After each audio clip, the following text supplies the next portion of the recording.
Hello there. In this video we're going to continue our discussion of solving some algebraic equations using the Lambert-W function while still taking into consideration the two branches of the Lambert-W relation, which can give rise to either 0, 1, or possibly two solutions for some equations of some particular structures. So let us first go over what we talked about last time. So in particular, we were focusing on the equation x e to the x is equal to a, where a is a particular real number. And we were able to come up with four different situations. So case one was the case where a was less than negative 1 over e. So in this case, we were able to justify that there was no real solutions that satisfied this particular type of equation. So case 2 was the case where a was equal to negative 1 over e. In this case, we were able to justify that x was equal to negative 1. Case 3 was the case where a was larger than or equal to 0. If this was the case, then x was equal to the principal branch of the Lambert-W relation evaluated at the point a. And case 4 was the case that a belonged to the interval negative 1 over e comma 0, so negative 1/7, for example. So in this case we had two solutions, the first of them being the principal branch of the Lambert-W relation evaluated at a, and the second solution was the secondary branch of the Lambert-W relation evaluated at a as well. So this was the four different types of cases for this particular algebraic equation. In this video we're going to be looking at another equation and its different cases as well, and also a couple more involved and possibly complicated examples for the general audience.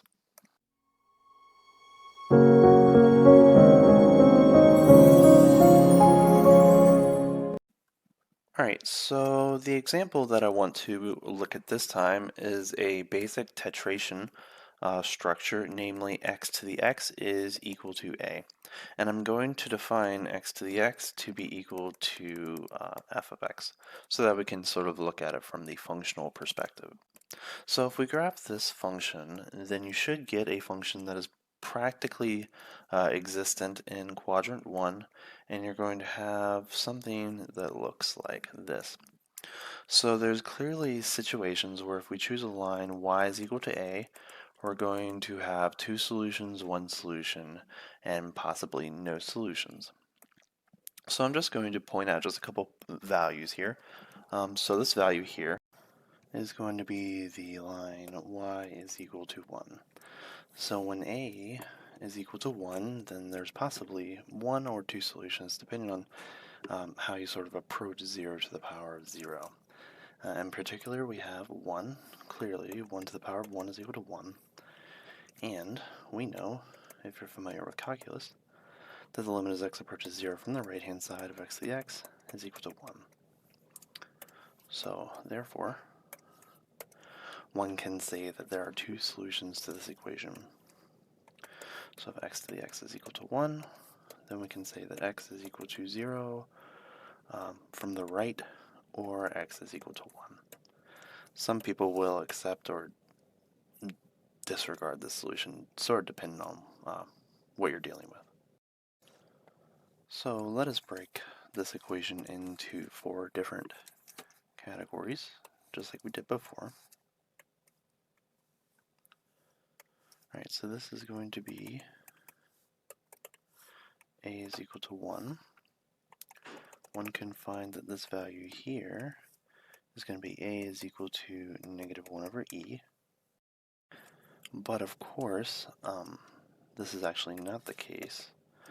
So if you use some differential calculus, you can actually find that this is actually equal to e to the negative 1 over e, right? So a little bit more involved. And in that case, we have one solution. So case 1, case 2, case 3, and case 4.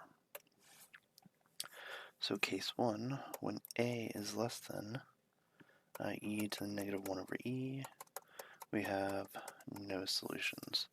That means I'm choosing some number down here, and of course that red line never intersects the blue curve. When a is greater than 1, so we're going to have some line up here. We have one solution, and then we'll find out what that solution is in just a moment. Case 3 is when a is equal to 1.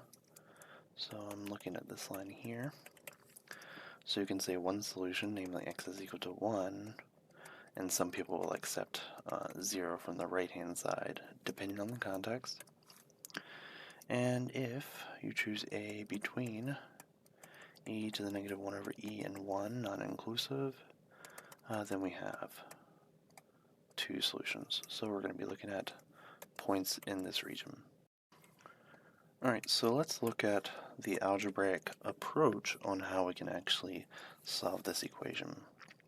So we're going to be looking at x to the x is equal to a, and then we'll try and see how we can split this equation into these four regions.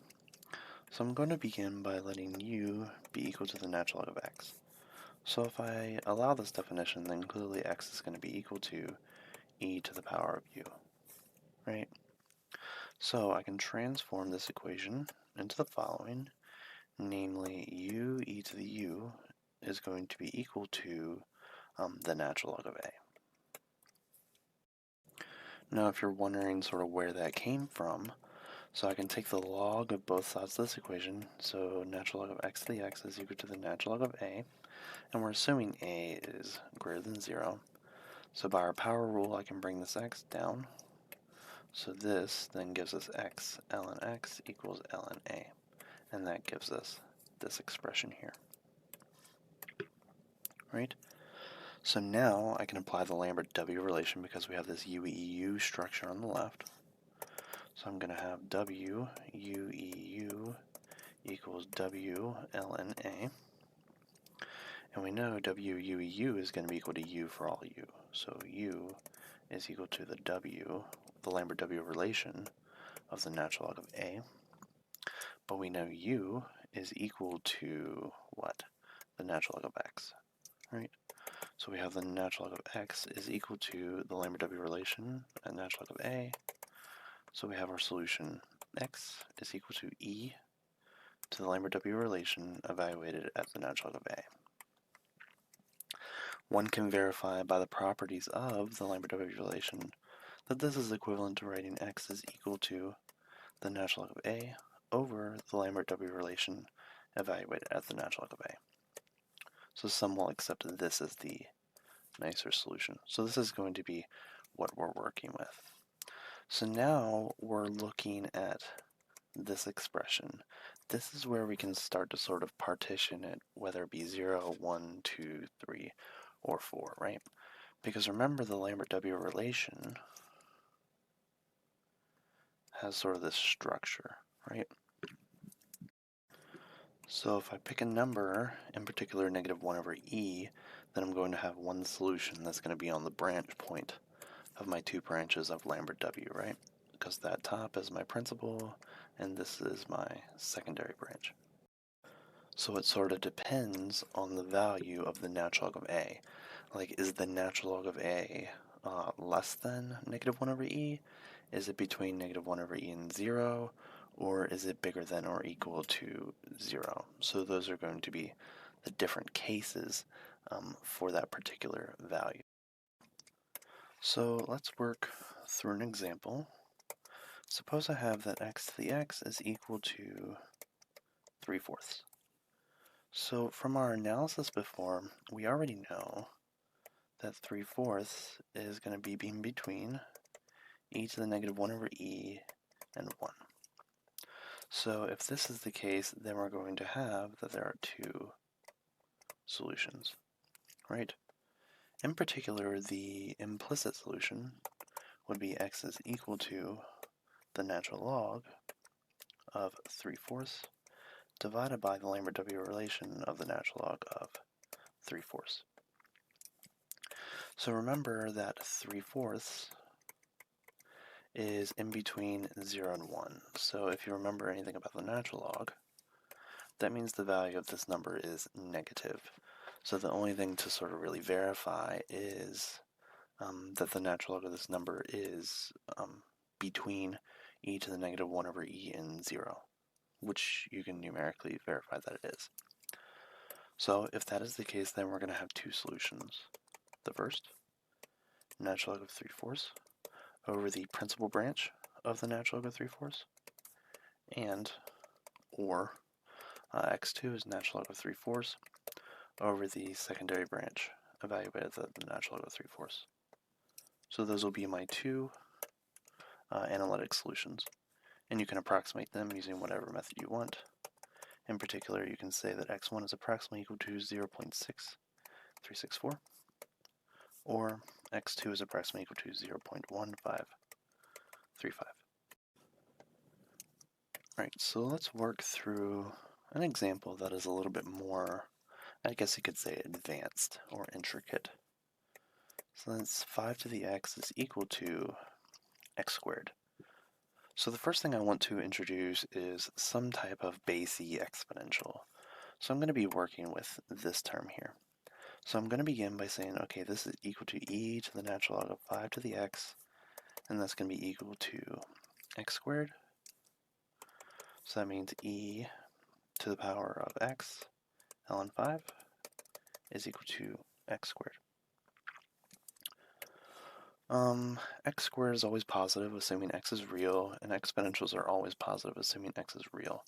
So I'm going to take the square root of both of these expressions. So once I have this, I'm going to have e to the x over 2 natural log of 5 is equal to the absolute value of x. And I can divide both sides by this exponential term. So that's going to give me the absolute value of x, e to the minus x over 2 ln 5 is equal to 1. Right? So now I'm going to split this absolute value into two equations. So we have x e negative x over 2 ln 5 is equal to 1, or x e negative x over 2 ln 5 is going to be equal to negative 1. Right? So we're solving an absolute value equation. So we have these two equations that result from that. So I want something like u e to the u on the left-hand side. So I have a half, I have a ln 5, so I'm going to introduce that here. So I'm going to have x ln 5 over 2 e minus x over 2 ln 5. Let's make that negative. So that's going to give us negative ln 5 over 2, or, and I'm going to do the same thing here. So I'm going to have minus x over 2 ln 5 minus x over 2 ln 5 is equal to positive ln 5 over 2. Right? Now I have what I want. So that's the same thing. Oh, where's my e? There we go.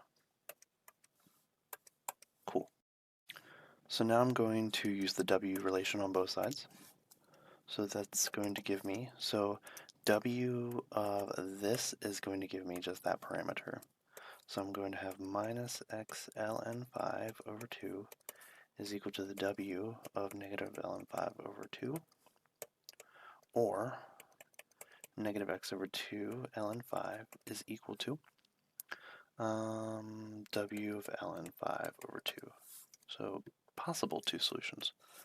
But one can find that this number here, negative ln 5 over 2, is a negative, but this is actually less than negative 1 over e. So it's not a real number, right? So this part doesn't need to be considered, at least in the real case. So we have that negative x over 2 ln 5 is equal to the w of ln 5 over 2. Right? So we can solve this equation for x. That's not too hard. So x is going to be equal to negative 2 divided by the natural log of 5 times the w of ln 5 over 2. Right? So this number here is greater than 0. So that means we're on the principal branch of the w relation. So that means that x is going to be equal to minus 2 over ln 5 times the principal branch of the W relation evaluated at natural log of 5 divided by 2. So this is my analytical solution, and you can of course approximate this to be approximately equal to negative 0.6114. So I hope this video gave you a little bit more practice on how to use the W relation in terms of solving algebraic equations, while still considering that it's possible to have 0, 1, or 2 solutions depending on the parameter of the W relation you're working with. And it's very important that you need to make this one step here to know which branch of the W relation you're working with. Hope you enjoyed.